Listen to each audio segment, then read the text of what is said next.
Nous allons parler aujourd'hui de tarification incitative.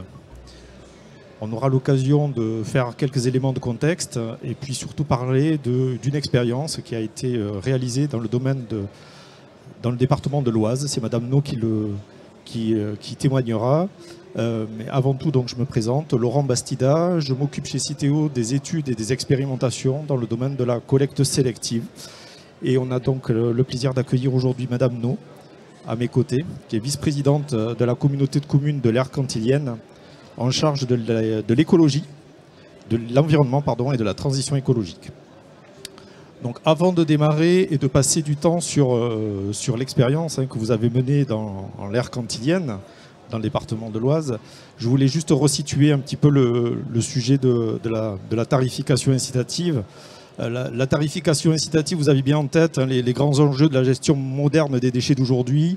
D'une part, réduire les déchets, d'autre part, mieux les valoriser, avec des actions qui sont ciblées sur la réduction pour faire des emballages, faire des objets qui sont plus respectueux de l'environnement, qui utilisent de la matière recyclée. Un gros travail qui est mené par les industriels dans ce sens-là pour rendre ces objets, ces emballages davantage recyclables, plus compatibles avec les filières. Donc ça, c'est plutôt en amont. Et puis en aval, travailler sur les filières de valorisation des déchets, comment augmenter les performances de collecte sélective. Il y a un premier levier qui aujourd'hui est en voie de généralisation sur le territoire, c'est l'extension des consignes de tri, avec aujourd'hui 45 millions d'habitants qui peuvent déposer l'intégralité de leurs emballages et de leurs papiers dans le bac de tri. Et puis de notre côté, le développement progressif de la collecte des biodéchets qui va permettre de détourner progressivement des déchets du bac gris, du bac ordures ménagères, vers les filières appropriées. Alors quand on parle de la tarification incitative, c'est un terme un peu générique, mais qui revêt en fait un principe qui est relativement simple, qui est celui que l'on connaît dans le domaine de l'eau ou de l'électricité quand on paye sa facture. C'est simplement d'appliquer une tarification qui tient compte d'une part fixe, qui est basée le plus souvent sur le nombre d'habitants ou sur la taille du bac qui est mis à disposition des habitants, d'une part, et d'autre part, d'une part variable, qui tient compte, cette part variable, du niveau de service, du niveau de consommation, d'utilisation du service par le foyer. Et ce niveau-là, il est le plus souvent évalué à partir du nombre de présentations, nombre de fois où le bac gris, le bac d'ordures ménagères est présenté à la collecte. Donc cette tarification incitative, aujourd'hui, elle permet de répondre à trois gros enjeux.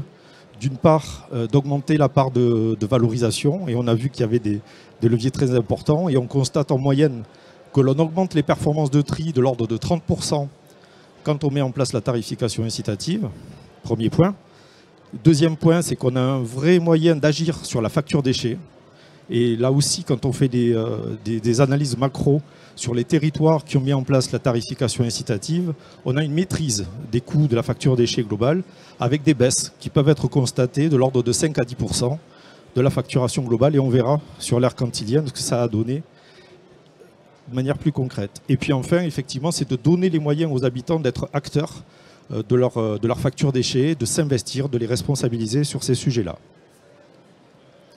Alors si on regarde aujourd'hui où on en est en termes de déploiement, on a un petit 10% de la population qui est concernée par ces dispositifs de tarification incitative. Et si on rajoute à ces 6 millions et quelques d'habitants qui sont aujourd'hui concernés, à peu près 3 millions d'habitants qui sont sur des territoires où il y a des études qui sont engagées et qui vont conduire à la mise en place de tarification incitative dans les années à venir, vous voyez qu'on a atterri à 10 millions d'habitants à peu près et qu'on est encore bien loin des objectifs réglementaires qui ont été fixés à 25 millions d'habitants en 2025. Donc des enjeux forts en termes de déploiement.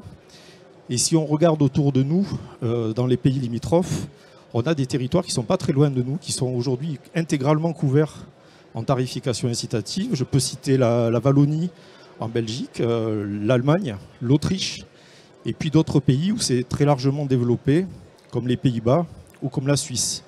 Et d'autres pays où c'est en voie de développement, en phase de mise en place, comme l'Italie, qui s'intéresse aussi à la tarification incitative. Voilà, donc après avoir fait ce tour d'horizon un petit peu autour de nous, ce que je vous propose, Madame No, c'est de nous présenter l'expérience que vous avez conduite sur votre territoire et comment est-ce que vous avez abordé ce sujet de la tarification incitative. Très bien. Alors, bonjour à tous. Merci beaucoup d'être présents. Je voulais simplement vous informer que aire cantilienne, ça veut dire à côté de Chantilly. Cantilien, c'est Chantilly, parce que c'est pas forcément évident qu'on puisse se repérer. Donc vous avez sur la carte notre emplacement dans les Hauts-de-France. On est vraiment au sud, près de Paris, au sud des Hauts-de-France. 46 000 habitants, 11 communes, dont la plus grande est autour de 11 000 et ensuite 700 habitants. Alors, il faut que vous sachiez que nous avons commencé à réfléchir à la tarification incitative en 2010. C'est-à-dire qu'un jour, j'ai un élu qui est venu me voir en me disant « Dis donc, j'ai entendu quelque chose, c'est ton domaine, réfléchis un peu, regarde ce que ça peut donner, regarde ce que c'est que la redevance incitative. » Alors, à l'époque, il n'y avait que la redevance incitative. Hein, il n'y avait pas de TEOMI, c'était redevance incitative ou TEOM tout court. Donc on a cherché, on a regardé. Moi j'ai été emballée tout de suite. D'abord parce qu'on améliorait le tri et puis qu'ensuite on diminuait surtout la poubelle grise. Et on a eu une communication. Déjà on a commencé à dire aux habitants, vous savez, nous sommes en réflexion. Nous comptons mettre en place la redevance incitative qui pourrait se composer d'une part abonnement puis une part à la levée. Alors on s'était beaucoup renseigné. On n'a surtout pas pris au poids. Parce qu'au poids, même pour détourner 1 gramme, ça devient compliqué. Quand vous envoyez la facture, ah ben non, c'est pas possible, moi j'ai pas mis ça, non, c'était pas ce poids-là, vous vous trompez, je l'ai pesé avant de la mettre, ma poubelle. Donc, je vous conseille pas la lever, pas le poids, mais la lever. Puis sinon, ça se promène un peu beaucoup alentour, donc voilà. Donc on a commencé à réfléchir, on a commencé à expliquer comment ça allait se devenir. Et à partir du moment où on a parlé de ça, on n'avait rien fait encore, la poubelle grise a commencé à diminuer. Alors, c'est pas un miracle, hein, mais bon. Donc, en 2012, la grande chance qu'on a eue, c'est que notre syndicat de traitement des ordures ménagères, c'est le syndicat mixte du département de l'Oise, à l'époque, c'était de la vallée d'Oise, nous a fait passer à l'extension des consignes de tri en 2012.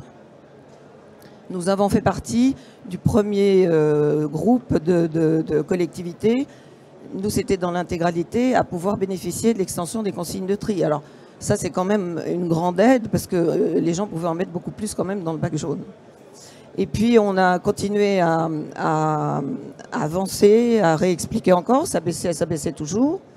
Et quand on a voulu se lancer, est arrivée la loi NOTRe, ouais, c'est ça, qui a dit que les communes qui n'étaient pas en communauté de communes devaient rallier une communauté de communes, que les communautés de communes qui avaient moins de 6 000 habitants ne pouvaient pas rester seules et qu'il fallait qu'elles se rallient à une autre commune et qu'elles fusionnent.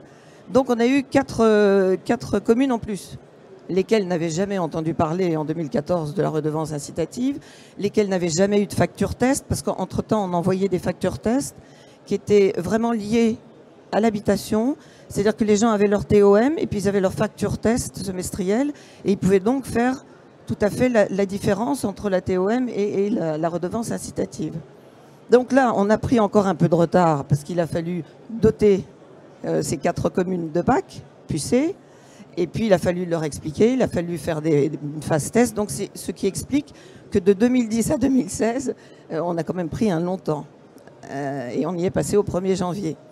Alors, il y a un conseil que je pourrais vous donner aussi. Quand nous avons été voir tous nos habitants, quand nous avons été dans les foyers pour dire Monsieur Dupont, 6 rue de la Forêt, ils sont 3 dans la famille, etc. Quoi, la Forêt, très bien. Sauf qu'entre cette enquête-là, 2012 et 2016, la première vague de facturation a été un peu difficile parce que entre-temps, il y a eu beaucoup de déménagements qui n'étaient pas évidemment inscrits dans ma base de données. Donc il a fallu annuler ces factures-là et les refacturer après. Donc c'était pas une perte, mais ça a pris beaucoup de temps. Donc si vous avez 1 an et demi, 2 ans, je pense que c'est bien parce que la base de données restera encore bien importante. Alors, de manière concrète, justement, qu'est-ce qui a été mis en place, qu'est-ce qui a été adapté au niveau du service rendu à l'habitant pour la collecte des déchets de manière globale? Alors, il y a la première chose déjà à laquelle je me suis attachée avant de commencer à doter qui que ce soit, c'est que ce projet soit porté unanimement par tous les élus. Je leur avais dit, je veux pas qu'il y ait un habitant qui vienne voir monsieur le maire d'Ory-la-Ville et qui lui dise, ouais, dis donc, là, qu'est-ce que tu me fais, là? Et que le maire d'Ory-la-Ville lui réponde, bah ouais, je sais bien, mais tu sais, c'est pas moi, c'est la communauté de communes. Ah non. J'aurais dit, si on ne le porte pas tous, on n'y va pas. Donc le portage a été unanime. Je crois que c'est aussi une condition du succès. Alors on avait mis en place la collecte du tri sélectif toutes les semaines, hein, comme d'habitude, le bac gris toutes les semaines. Nous, les encombrants, c'est sur appel. On avait une collecte de déchets verts. Et puis, qu'est-ce que j'oublie? Alors après, on a des spécificités. Alors c'est là où la redevance incitative est intéressante. Parce qu'on découvre absolument toutes les petites niches qui sont un peu partout, auxquelles on n'avait pas pensé. Puis de toute façon, ça roulait comme ça, donc on n'avait pas lieu de s'inquiéter. Mais à partir du moment où ça devient très individualisé, avec chacun payant sa part à lui, et pas mutualisé et divisé par le nombre de foyers, il fallait qu'on identifie tout ce qui était compliqué. Alors, je ne vous cache pas que nous, chez nous, c'est un peu la cité du cheval, qu'on a, vous connaissez bien notre hippodrome, et puis on a des écuries, on a des concours hippiques. Donc on a tous les entraîneurs. Et alors les entraîneurs, on a essayé aussi d'essayer de faire une collecte séparée de leur plastique, des sacs comment dirais-je, d'alimentation des chevaux, etc. De manière à ce que tout le monde soit un peu logé à la même enseigne, de manière à ce qu'ils puissent sortir aussi des choses de leur bac gris pour pas être pénalisés. Et puis on a commencé à mettre aussi le compostage en pied d'immeuble. Alors il faut du volontariat, hein. On ne va pas aller voir un immeuble en disant bon, à partir dans un mois vous avez votre non, parce que il faut avoir au moins 3 ou 4 personnes qui sont investies, qui vont animer votre compostage en pied d'immeuble, et il n'y a que comme ça que ça marche. Et puis après il faut retourner animer, faire un café le matin, enfin bon bref, il faut essayer d'y animer. Donc ça c'était aussi pour permettre au collectif de pouvoir enlever une partie de leurs déchets alimentaires et n'est pas pénalisés non plus, parce que sinon ils ne pouvaient rien faire, ils étaient assujettis à toujours la même poubelle. Donc on a essayé de réfléchir un petit peu, et puis oui, le verre est en apport volontaire, et puis les encombrants, j'ai dit, les bandes textiles. Et alors, on a 2 déchetteries sur notre territoire, 2 déchetteries du SMDO. Mais le SMDO, il a la particularité que vous pouvez emmener vos déchets en déchetterie sur une des 38 déchetteries, peu importe. Vous travaillez à 30 km, c'est plus facile pour vous d'aller les porter à 30 km. C'est une déchetterie du SMDO et vous pouvez porter. Donc, il y a quand même beaucoup d'atouts pour faire en sorte que ça marche. Et puis après, il faut répondre. Alors, quand je vous disais qu'on a eu une période un peu compliquée avec des factures qui s'annulaient, avec des gens qui disaient « mais je comprends pas, moi j'étais pas là », et puis etc. On a répondu, j'ai répondu à tous les courriers, j'ai répondu à tous les mails, et je me suis rendue sur place. Il n'y a rien de mieux que d'aller voir les gens.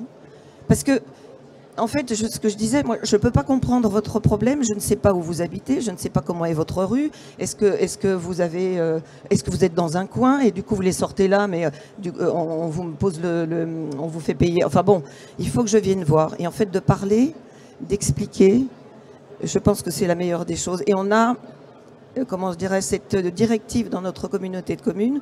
On va encore aujourd'hui embaucher une personne qui va faire du terrain, qui va faire de l'explication et de la communication.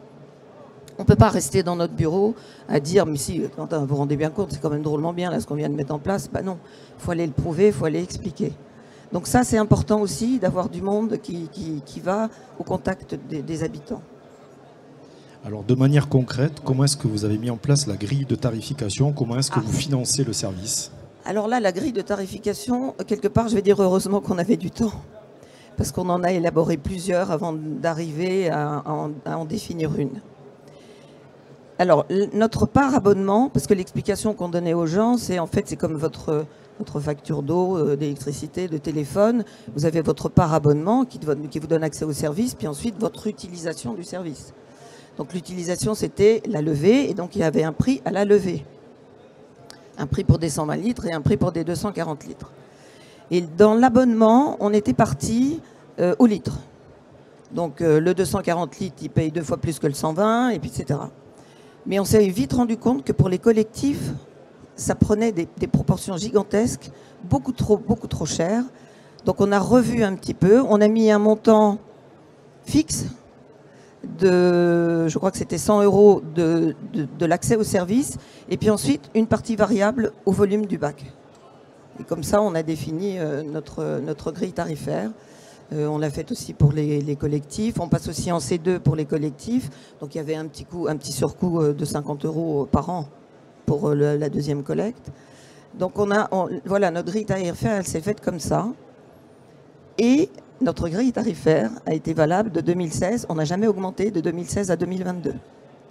Là, on vient d'augmenter, mais on s'est lancé encore dans une autre aventure, la collecte des déchets alimentaires. Bah oui, on avance petit à petit, quoi. Hein. La collecte des déchets alimentaires, donc ça a un peu changé tout ça. Et puis les coûts ont augmenté. Et puis là, avec ce qui nous arrive là maintenant, ça va être encore compliqué. Et donc notre grille tarifaire, elle a tenu 6 ans quand même. Donc on avait bien réfléchi quelque part. Et en couvrant, évidemment, les besoins de... Parce que vous avez un budget à part, hein, c'est un budget annexe. C'est plus du tout dans le budget général. Donc on a le droit, je crois, pendant 3 ans à être un petit peu, même déficitaire. Le budget général peut abonder, mais après c'est fini. Hein. Il faut avoir son budget qui, voilà, dépenses, recettes. S'il y a un petit bénéfice, tant mieux. Un petit excédent, tant mieux. Ça a été le cas, mais maintenant, on est en train de le manger, là, notre excédent, forcément. Donc, je n'ai pas répondu à la question, peut-être si. Bah si, la part fixe et la part variable, voilà. Très bien. Et vous avez déjà abordé le sujet, parce qu'effectivement, la tarification incitative, la redevance incitative dans votre cas, oui. Effectivement, il y a cette approche au cas par cas, hein, des typologies d'habitat par typologie d'habitat. Autant, effectivement, l'approche, elle est plutôt simple quand on est dans un habitat individuel, où on a des bacs qui sont attribués à des foyers, qu'on peut recenser de manière simple.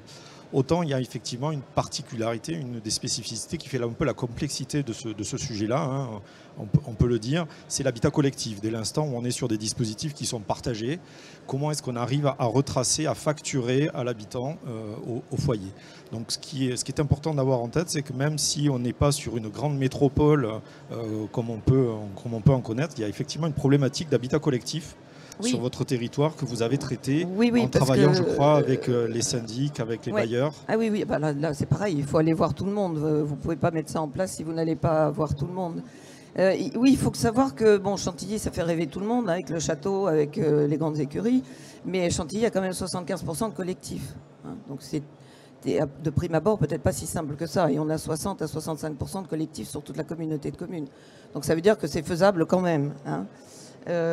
Ensuite, on a essayé de demander aux bailleurs et aux syndics de facturer à la, je dis à la tour, mais c'est pas joli ça, enfin par immeuble. Hein, quand vous avez beaucoup d'immeubles, essayez de le faire par immeuble pour essayer que les gens, peut-être, je sais pas, se mettent d'accord. S'il y a un endroit où ça trie pas, bah ça n'est pas embêtant pour ceux qui trient. Bon. Ensuite, on a mis en place dans un des quartiers, en fait, on a profité du fait que le bailleur allait revoir complètement la voirie, allait refaire tout un tas de travaux. On s'est dit, bah, c'est le moment ou jamais, donc il a aidé à financer aussi. On a mis des conteneurs enterrés avec un badge. Alors, conteneurs enterrés de bacs gris, de bacs jaunes et puis du vert. Et là, on a un peu joué de malchance parce que le prestataire auquel nous avions acheté les conteneurs enterrés était très fragile, tombait en panne tout le temps, donc il fallait les réparer. Pendant ce temps-là, les sacs étaient à côté. Enfin, ça a été un peu une galère, tant et si bien qu'on a dû rechanger tout le parc, tout le parc de bacs. Et puis, il y a une chose à laquelle on n'avait pas pensé, et à laquelle on a été confronté, c'est qu'il y a quand même beaucoup de déménagements dans les collectifs. Sauf que quand les gens partaient, ils emmenaient leur badge. Donc le suivant n'avait pas de badge. Donc n'ayant pas de badge, il mettait à côté de la poubelle. Donc il a fallu qu'on demande au bailleur de bien voir. Il m'a dit, mais non, ça va demander taux de travail. Vous comprenez, je ne vais pas faire ça, moi. Il va venir vous rendre sa clé. Donc il peut vous rendre son badge en même temps. Je ne vois pas de surplus de travail. Donc là, on a commencé à faire ça. Maintenant, il n'y a pas très longtemps qu'on a changé les conteneurs enterrés. Donc on va recommencer et on va commencer sur une autre commune à la Morlaix pour avoir des conteneurs enterrés pour essayer de justement que la redevance incitative soit mise aussi pour tout le monde, quoi, en fait, et pas que pour les particuliers. Mais sinon, on a aussi constaté dans les collectifs moins d'OMR. Donc je pense que... Mais vous savez, sur le métier 100 fois remettez votre ouvrage, là, aujourd'hui encore, même si nous avons de bons taux de recyclage, mais aujourd'hui encore, il faut recommencer. Aujourd'hui, il faut le refaire parce qu'il y a un relâchement. Enfin, nous qui avons lancé ça il y a donc maintenant depuis 2016, on sent un relâchement. Donc il va falloir qu'on recommence à retravailler sur le tri, à remotiver les personnes sur le tri. Et surtout, ce relâchement, il fait qu'il y a plus de refus de tri dans les centres de tri. Donc problème. Je ne veux pas qu'il y ait des refus de tri. Mais vous savez, il faut être présent, il faut être à côté, il faut accompagner, il faut expliquer, il faut faire adhérer. Et il y a juste ça, il faut faire adhérer. Et puis après, ça va relativement bien. Donc on a parlé de l'habitat pavillonnaire, de l'habitat collectif. Il y a aussi la particularité des maisons secondaires, des résidences secondaires, qu'on retrouve quand même sur beaucoup de territoires en France. Et comment est-ce que vous avez traité cette problématique-là? Alors, on a mis à disposition des résidences secondaires des sacs rouges, bien visibles et bien identifiés communauté de communes, et des sacs jaunes qui pouvaient aussi sortir quand ils voulaient, quand ils partaient. Voilà. Donc, ça a bien marché. Maintenant, je pense qu'on est en train de réfléchir un peu grâce à la collecte des déchets alimentaires et des points d'apport volontaire des déchets alimentaires, à mettre aussi des points de dépôt des sacs gris. Parce que les jours de collecte ont changé, c'était bien parce que c'était le lundi, maintenant c'est le mercredi. Donc les sacs rouges sur le trottoir pendant 3 jours, ça ne le fait pas quand même. Donc là, on est en train d'essayer de réfléchir aussi. Mais en fait, quand les gens jouaient le jeu, il n'y avait pas trop de problèmes. Puis bon, les résidences secondaires ont souvent une femme de ménage, ont souvent un jardinier qui peut rentrer le bac. Il n'est pas forcément obligé d'avoir un sac rouge ou un sac jaune. D'accord, alors j'anticipe un petit peu sur ce qu'on avait prévu, mais système de badge, système de sac rouge, est-ce qu'au bout du compte, vous n'avez pas retrouvé des dépôts de déchets plus souvent que ce que vous pouviez constater au préalable? Alors ça, c'est une bonne question. C'est une bonne question parce qu'on l'avait prévu, celle-là. Ah oui. Et donc, dans toutes nos communes, on a fait un recensement des points de décharge sauvage, de dépôts sauvages. Parce que je ne vous cache pas, c'est toujours les mêmes. Hein. Donc vous avez beau retirer ce qu'il y a, c'est comme par hasard toujours au même endroit que ça vient. Donc on a fait un état des lieux des dépôts sauvages. Ce qui fait qu'une fois qu'on l'a mise en place, 1 an, 2 ans, on a été voir, mais il n'y en a pas plus. Puis ce n'est pas des déchets ménagers. C'est des déchets de travaux, c'est du placo-plâtre, c'est voilà. Mais c'est pas forcément, c'est pas des déchets ménagers. Donc ça a été facile de répondre que non, ça n'avait pas apporté plus de dépôts sauvages. Ça les a pas enlevés. Ça malheureusement, ça les a pas enlevés, mais voilà. Et pourtant il y a des déchetteries, elles sont accessibles, elles sont gratuites. Si on prend sa voiture pour déposer dans la nature, autant la prendre pour aller en déchetterie, mais non, ça des fois ça marche pas, quoi. Voilà. D'accord, donc un élément important effectivement à avoir en tête. Et oui, puis, oui, faites un recensement des lieux de dépôt sauvage, hein, avec un peu combien il y a de mètres cubes, enfin voilà. Et ce qu'il y a dedans. Mais c'est effectivement une tendance que l'on retrouve ailleurs sur le territoire. On n'a pas une multiplication des dépôts sauvages, contrairement à ce qu'on pourrait penser. En faisant payer le service de manière plus significativement liée au service, à l'habitant, on n'a pas une multiplication des points de dépôt. Moi, ce que j'aimerais, Madame No, si vous êtes d'accord, c'est que vous nous refassiez un petit peu, vous l'avez fait tout à l'heure, mais un petit point d'historique en insistant sur les grandes étapes clés du projet, entre le moment où vous avez engagé les premières études et puis toutes ces grandes étapes qui ont conduit jusqu'à la mise en œuvre effective. Et voilà, comment est-ce que ça s'est déroulé sur votre territoire? Alors, il y a peut-être quelque chose d'important que j'ai oublié de vous dire quand on m'a demandé de réfléchir à la redevance incitative. Alors, je l'ai mise en place en tant qu'élu dans ma communauté et j'étais secrétaire générale d'une petite communauté de communes où je l'ai mise en place en même temps. Ça, c'était bien. Et en fait, ce qui nous motivait, surtout dans cette petite communauté de communes, quand je dis petite, il n'y a rien de... Parce que je les adore, hein, il n'y a rien de péjoratif, c'est des communes rurales, quoi, voilà, par le nombre d'habitants, on va dire. C'est que d'un village à l'autre, en fonction des bases, la TOM, en fonction des bases locatives et du foncier, pour un même service, avec le même camion, on payait 100 € dans une commune et 290 dans l'autre. Et là, on s'est dit, là, franchement, c'est plus possible. Ce truc-là, ça va pas parce que c'est exactement la même chose pour les deux. Donc, ça a donné une motivation supplémentaire. Voilà, pardon. Et puis, après, comme je l'ai un peu expliqué, alors je peux peut-être m'arrêter un peu plus longtemps sur la phase test. Parce que malgré le fait que nous avions envoyé des factures test, alors c'est semestriel, hein, c'est une facture semestrielle, à tous les habitants, il y a malgré tout des personnes qui n'avaient pas compris que c'était leur facture réelle. Enfin, c'était voilà. Parce que il me disait oui, mais alors là, le truc que vous m'avez envoyé là, ouais, bah c'est bien là, ce truc là, c'est bien, mais enfin c'est pas moi. Ah ben écoutez, si, regardez, vous avez votre nom, votre adresse, tout ça, c'est bien, je vous assure. Et donc la phase test a quand même aidé aussi à informer, à expliquer, à convaincre tous les gens qui étaient récalcitrants.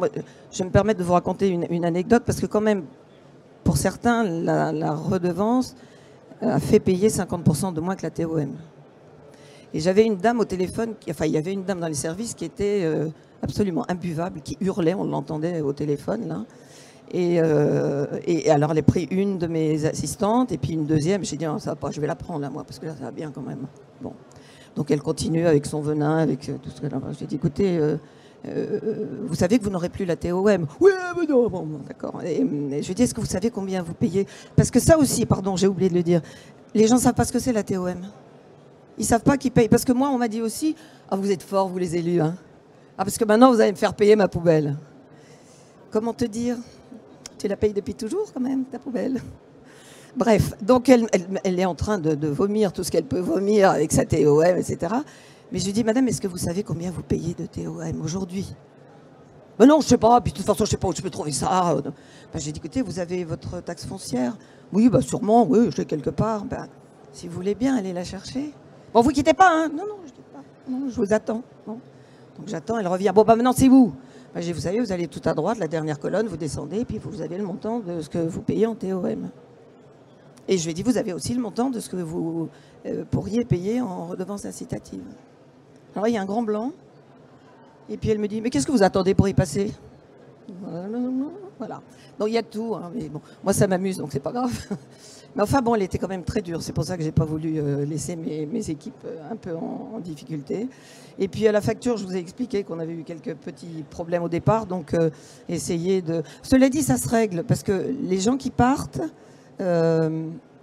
si vous avez des gens qui suivent, les gens qui partent qui nous le signalent, on bloque la puce. Donc les gens qui suivent, quand ils mettent leur poubelle sur le trottoir, c'est pas collecté. Donc ils vous appellent en disant qu'ils comprennent pas pourquoi le service n'est pas fait. Eh bien, c'est tout simplement parce que nous ne savons pas que vous êtes arrivé dans ce domicile. Donc ça, c'est assez facile à faire. Et puis ensuite, bon, ce qui n'est pas facturé à l'un sera facturé à l'autre au prorata de la date d'arrivée des gens. Donc un projet de longue haleine, effectivement, quand même, hein, ça prend du temps. Il ne faut pas griller les étapes. Il faut y croire. Faut y croire. Moi, je suis contente. Ce serait à refaire, je le referai. Sans aucun état d'âme. Et donc pour arriver à mobiliser tous les acteurs, vos collègues élus, les usagers, les habitants évidemment, il y a les actions de communication que vous avez engagées tout le long du projet. Oui, alors on a fait des réunions publiques dans toutes les communes. Enfin, bon, après les 3 petites communes, on les a regroupées, mais j'ai fait des réunions publiques dans toutes les communes. Bon. Et puis ensuite, au fil du temps, comme je vous ai dit, on est allé les voir. Et puis, comme mes élus étaient bien éduqués, ils m'ont aidé à convaincre. Ils ont soutenu le projet devant leurs habitants quand j'étais dans cette commune-là. Donc ça, c'est quand même très très bien. Et puis, en fait, on a essayé de communiquer une fois sur le tri, puis après on a recommuniqué sur les ordures ménagères, puis après on a essayé de communiquer sur les déchets verts. On en a beaucoup, hein, vous imaginez, dans notre région, la forêt de Chantilly, et on a tout un quartier à la Morlaix qui est dans la forêt de Chantilly, donc vous imaginez tout ce qu'on a. Donc on a essayé aussi, avec les composteurs en pied d'immeuble, de faire des composteurs aussi, de proposer des composteurs aux habitants. Donc je ne sais pas si j'ai répondu, mais voilà. Si, très bien. Très bien, très bien. Une communication continue avant, pendant, ah oui, mais toujours, après. toujours. Il ne faut jamais relâcher. C'est des principes qu'on connaît bien, mais toujours. qui sont... Et pas tout. Parfaitement. Un truc à la fois, parce que tout, on perd tout, on ne retient rien. Et si maintenant on parlait des résultats, qu'est-ce que ça a donné concrètement sur les tonnages, l'évolution des tonnages, des ordures ménagères, de la collecte sélective? Alors là, vous les avez qu'à partir de 2015, mais moi je partais en 2010 à 349 kilos par an par habitant. Hein. Là aujourd'hui, on est à 178. On a beaucoup amélioré, beaucoup diminué les ordures ménagères résiduelles. On est passé quand même aussi en sélectif, on est passé à 80 maintenant. Bon, les encombrants, on a 6 kilos par an par habitant. Le verre, on a amélioré.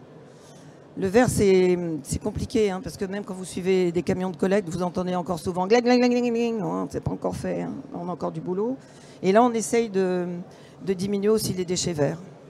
Et là, en même temps qu'on a relancé le nouveau marché en mettant les déchets alimentaires, on a mis la collecte des déchets verts au forfait. Donc il faut prendre un forfait pour être collecté. Alors là aussi, dans les réunions publiques, c'est animé. Mais bon, c'est comme ça. Finalement, vous en avez pour 2 mois, puis après ça se calme. Hein. Bon, s'il faut tenir 2 mois, c'est pas bien grave. Donc on a quand même de beaux résultats. On est à 178 kg par an par habitant d'ordures ménagères résiduelles. Alors, je sais pas trop combien ça fait ailleurs, mais enfin je pense qu'on n'est pas trop mauvais. On voit bien qu'effectivement vous êtes arrivé à faire maigrir le poids de cette poubelle. Hein. Là, quand on fait le compte de tous les déchets globalement, moins 20%, c'est significatif. Et puis une augmentation significative aussi de la collecte sélective avec les recettes qui vont avec, évidemment. Oui, oui, oui. Et c'est pour ça que notre réflexion suivante a été les déchets alimentaires. Pour encore en enlever Et oui. Et pour que... Bon, enfin... Alors justement, on parle des recettes, mais l'important c'est d'avoir la vision globale, la vision des coûts.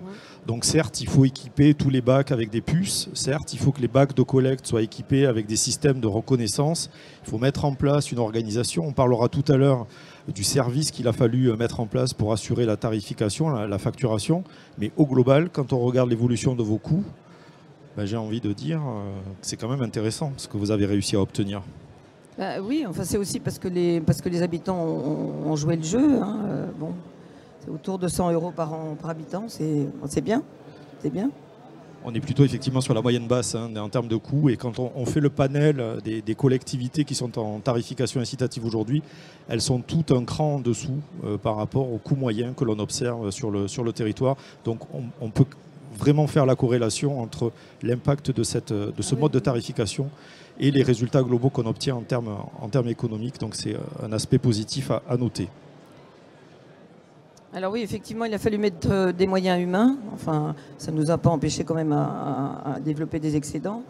Alors en fait, dans l'équipe, pour essayer d'éviter que chacune soit un poste, alors chargée d'accueil physique et téléphonique, et puis ambassadrice de tri et prévention, et puis chargée de gestion, etc. En fait, on fait tourner l'accueil téléphonique. On fait aussi tourner les animations scolaires, parce que c'est plus valorisant quelquefois, parce qu'à l'accueil téléphonique, souvent on prend des avoinés, donc c'est sympa d'aller animer les enfants, c'est plutôt sympa. Après, on a fait, samedi dernier, on a fait un forum de la transition écologique et chacune était là. Il y avait même dans la communauté de communes qu'on a repris l'urbanisme, il y avait des chargés d'urbanisme qui sont venus se joindre à nous. Donc c'est une grande équipe on essaye de valoriser tout le monde et de remercier tout le monde de ce qu'il fait et de pas les laisser. Alors là, ce que je vous disais, on va encore embaucher une personne qui va faire du terrain. Bon, là, c'est plus pour les déchets alimentaires, qui va faire du terrain et des animations aussi et beaucoup de communication. Alors, une autre question qu'on est en droit de se poser, c'est qu'on passe d'un système où ce sont les services des impôts qui envoient la taxe d'ordures ménagères dans l'impôt foncier, donc avec une perception qui est quand même avec un taux de perception qui est exceptionnel. Là où aujourd'hui, c'est vos services qui envoient une facture. Donc, non, c'est la perception qui envoie et qui... Non, c'est pareil, la perception envoie... Mais c'est une facture séparée et de fait... Oui, c'est une facture séparée. Mais voilà, la question des taux d'impayés, finalement, n'est pas si importante que ça. Vous l'avez là. Oui. Si vous êtes en TOM, vous payez 8% d'administratif à la perception, et là, c'est entre 1 et 2% d'impayés. Donc ça reste tout à fait raisonnable. Donc ça ne met pas du tout en péril l'équilibre financier. Absolument. Donc si on fait le bilan un petit peu de toutes ces années de travail, de cette implication, les quelques conseils, le fruit de l'expérience que vous pourriez donc délivrer auprès de vos collègues élus aujourd'hui. C'est un petit peu ce que je vous ai dit dès le départ, hein, le portage total est unanime. Hein, il ne faut pas qu'il y ait un cheveu qui dépasse de la chevelure. Hein. Et puis alors l'enquête des redevables, effectivement, pas trop tôt. Quoi. 2 ans avant, c'est bien, pour être sûr de ne pas avoir une base de données qui est complètement obsolète. Et qui du coup va donner du travail en annulation de facturation et en refacturant à la personne qui est arrivée entre-temps. mais quand même une période suffisante pour expliquer les choses. Les gens, il faut qu'ils comprennent. Il faut qu'ils se l'approprient, il faut qu'ils comprennent vraiment qu'on les emmène plutôt vers du positif et que ce n'est pas une galère qu'on leur propose. Donc il faut quand même qu'on ait le temps de communiquer. Et puis, oui, la relation avec les usagers, je vous l'ai dit, on est toujours, encore aujourd'hui, on répond à tout. Je fais des courriers à tout le monde, donc il faut rester au contact. En fait, il faut rester au contact parce que le feu aux poudres, il peut arriver très vite. Hein. Vous savez ce que c'est que les réseaux sociaux maintenant. On a eu un collectif qui s'est réveillé d'un seul coup d'un seul. Je ne sais pas très bien pourquoi. Peut-être pour montrer qu'il existait. Et puis donc voilà, il faut savoir éteindre les incendies. Mais le fait d'aller voir les personnes elles-mêmes, ça fait comprendre les enjeux, ça fait comprendre nos réflexions. Pourquoi on a choisi ça? Pourquoi on est parti là-dessus? C'est parce qu'on était persuadé que c'était, et bon, ça a un peu prouvé quand même, que c'était une bonne chose à faire. Donc, que c'était pas un délire, là, un délire d'élu qui peut arriver. Hein. Il peut y en arriver, je vous l'accorde, mais là, c'était quand même pas ça. Très bien. Bah, écoutez, merci beaucoup. Donc, j'espère que j'ai rien oublié. Enfin, si vous avez... On va vous laisser la possibilité de... Vous voulez poser des questions? Peut-être que j'ai oublié un aspect. Je sais pas. Poser des questions, effectivement. Moi, ce que je retiens en tout cas, c'est qu'effectivement, une très forte mobilisation des élus, un gros travail d'explication, de pédagogie, parce qu'on ne comprend pas spontanément ce changement de facturation. C'est quelque chose qui ressort de toutes les expériences. Et on voit bien que là où ça se passe moins bien, il y a peut-être des étapes qui ont été soit sous-estimées, soit sur lesquelles on est passé un peu vite, et sur lesquelles, en fait, il ne faut pas transiger. Il faut vraiment s'impliquer au quotidien dans ces domaines-là. Se poser la question aussi, alors à votre époque ce n'était pas le cas puisqu'il n'existait pas encore la formule de la TOMI, de la taxe d'enlèvement des ordures ménagères, qui permet aussi d'intégrer un volet incitatif, mais aujourd'hui se poser la question effectivement, ROMI, TOMI, avec des avantages et des inconvénients, que certains territoires réfléchissent aussi... pas d'inconvénients dans la redevance. Pardon. Non, mais certains territoires qui réfléchissent aussi à ce caractère incitatif, mais sans aller jusqu'au volet tarification, ce qu'on peut appeler l'information, la tarification informatique, enfin l'information sur la tarification, où en fait on va mesurer le taux de consommation du service auprès de l'usager, comme vous le faites aujourd'hui, mais sans aller jusqu'à la tarification. Simplement faire un retour d'information à l'habitant en lui disant ce mois-ci vous avez consommé tant de kilos, vous avez produit tant de kilos. Et on se rend compte, un peu comme vous l'avez dit sur la tarification à blanc, la période test, c'est que sans qu'il y ait de tarification associée, on a tout de suite un changement de comportement de la part des habitants qui se fait dans les mois qui suivent. Alors après, quand on passe au volet tarification, là c'est un peu la deuxième lame de rasoir, c'est le deuxième effet. Mais en tout cas, il y a des formules comme ça qui permettent peut-être d'engager la démarche. Quand lancer tout de suite une tarification incitative peut paraître un peu lourd, il y a des formules intermédiaires qui peuvent être un premier pas dans ce domaine-là. Voilà. Rappelez également que Citeo s'est investi à accompagner un certain nombre de projets qui ont été consacrés au développement de la tarification incitative au travers des appels à projets sur l'optimisation des moyens de collecte, que les équipes de Citeo restent mobilisées sur le terrain pour vous accompagner, vous, collectivités, dans ces phases d'études, de mise en œuvre de cette tarification incitative, et pour jouer le rôle de mise en relation. On a l'avantage d'avoir un regard national sur tous ces sujets-là. Donc voilà, vous indiquez qu'à tel endroit, il y a des choses qui peuvent vous intéresser, donc n'hésitez pas à mobiliser vos interlocuteurs sur le sujet. Et puis donc, prêt à répondre à vos questions, évidemment.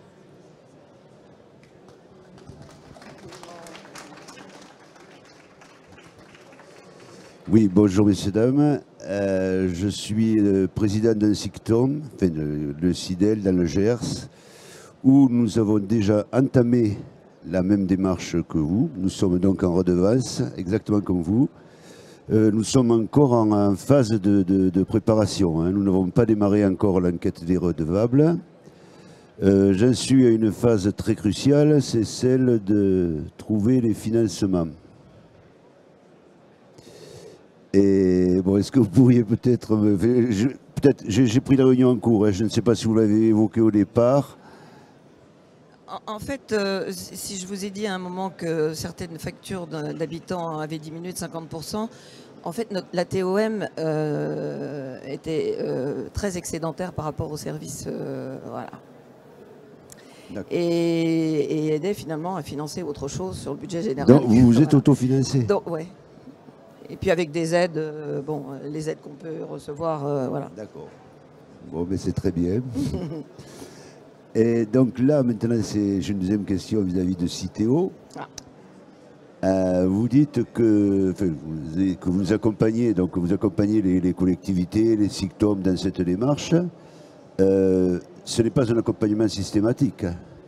C'est un concours, non? Il y a une histoire de date et de choses comme ça. Alors là, vous avez peut-être en tête qu'on arrive au bout d'un cycle d'agrément chez Citeo qui se termine à la fin de l'année, qu'on repart l'année prochaine pour un nouveau cycle.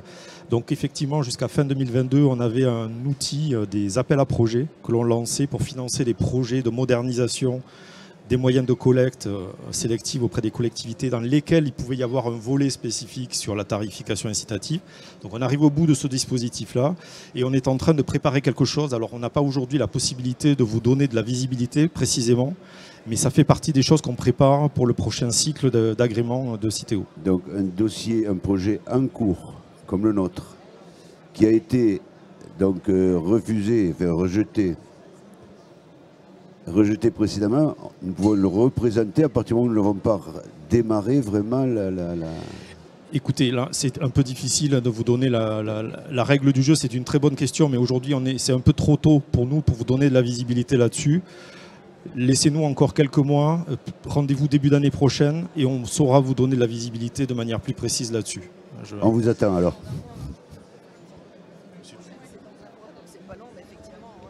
Je me permets un petit complément, Monsieur le Président. On a déjà discuté de ce sujet ensemble et effectivement, par rapport à votre dossier, il y avait un petit sujet de maturité, notamment par rapport au déploiement de la collecte en apport volontaire.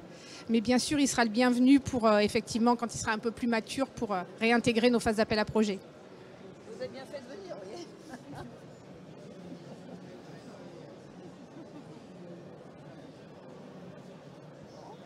Voilà, écoutez, est-ce qu'il y a d'autres questions? Profitez-en. On vient de vous délivrer la recette pour augmenter vos performances de 30%, vous imaginez? Écoutez, merci de votre présence. Merci beaucoup. Merci beaucoup, merci à tous, merci Madame Non. Merci.